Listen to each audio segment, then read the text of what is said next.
नहीं, मेरा उज्जैन का दौरा था। उज्जैन का दौरा हो गया है। मैं दिल्ली जा रहा हूँ अगले हफ्ते दोबारा क्या दौरा। किसी तरह का कोई बुलावा है? मैं दिल्ली जा रहा हूँ, दौरा समाप्त करके मैं दिल्ली जा रहा हूँ। बहुत बहुत धन्यवाद। शाम को बैठक है वहाँ पर भी आप शामिल मुझे अभी कोई सर, मध्य प्रदेश को नए गवर्नर मिले हैं। हाँ, मैं हमारे नए राज्यपाल को भी मैं बधाई देना चाहता हूँ।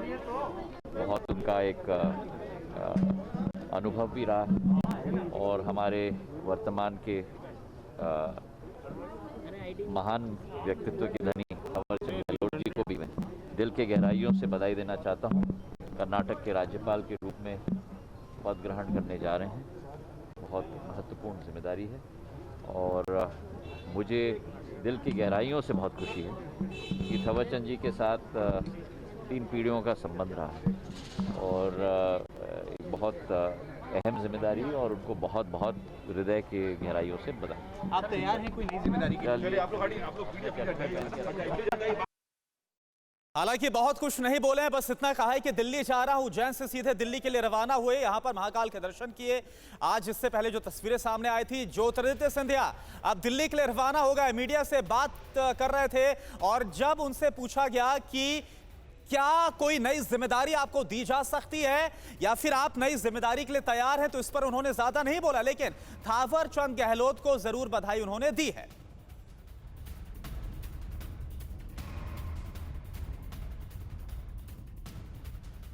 तो ज्योतिरादित्य सिंधिया को आप सुन रहे थे, लेकिन अब जरा समझ लीजिए कि कौन है ज्योतिरादित्य सिंधिया। ये आपके लिए समझना है बहुत जरूरी, क्योंकि अब दिल्ली रवाना हो गए हैं, तमाम कयासबाजियां चल रही हैं।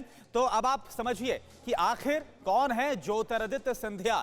तो पूरी जानकारी आपके सामने हम रख रहे हैं। सिंधिया राजघराने के वारिस हैं ज्योतिरादित्य सिंधिया। एक एक डिटेल, एक एक जानकारी।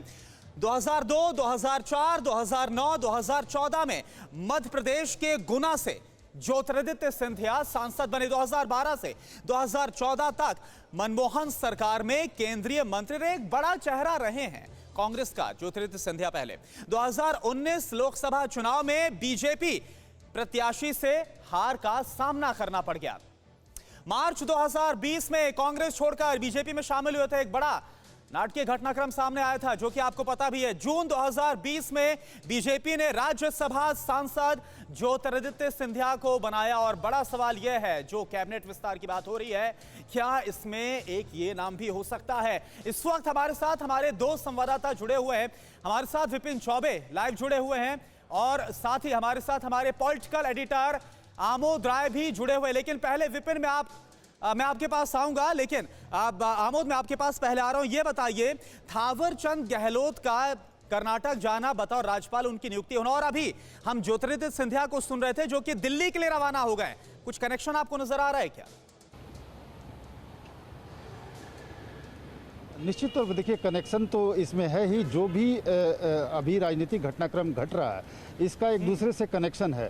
हाँ। थावरचंद गहलोत मध्य प्रदेश से आते हैं और केंद्रीय कैबिनेट में वो बतौर सामाजिक अधिकारिता मंत्री थे और वो अब हटकर गवर्नर बनाए गए हैं।